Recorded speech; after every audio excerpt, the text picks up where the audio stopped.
नाशिक जिल्ह्यासाठी अत्यंत महत्त्वाची बातमी समोर आली आहे। हवामान विभागाने मंगळवार 7 जुलै रोजी जिल्ह्यात अतिमुसळधार पावसाचा इशारा दिल्याने प्रशासनाने हाय अलर्ट जारी केला आहे। नागरिकांनी अत्यंत सतर्क राहण्याचे आवाहन करण्यात आले आहे। हवामान विभागाच्या अंदाजानुसार नाशिक, इगतपुरी आणि त्र्यंबकेश्वर या तालुक्यांमध्ये अतिवृष्टी होण्याची शक्यता असून खबरदारीचा उपाय म्हणून या तीनही तालुक्यांतील सर्व शाळा आणि महाविद्यालयांना सुट्टी जाहीर करण्यात आली आहे।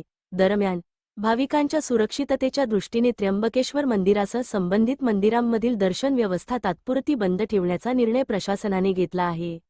नागरिकांनी नदी, नाले, धरण परिसर आणि सखल भागात जाणे टाळावे, अनावश्यक प्रवास करू नये तसेच जिल्हा प्रशासन आणि आपत्ती व्यवस्थापन विभागाच्या सूचनांचे काटेकोर पालन करावे, असे आवाहन करण्यात आले आहे। प्रशासनाने आपत्कालीन यंत्रणा सज्ज ठेवली असून परिस्थितीवर सातत्याने लक्ष ठेवले जात आहे। नागरिकांनी अफवांवर विश्वास न ठेवता केवळ अधिकृत माहितीवरच विश्वास ठेवावा, असेही प्रशासनाने स्पष्ट केले आहे।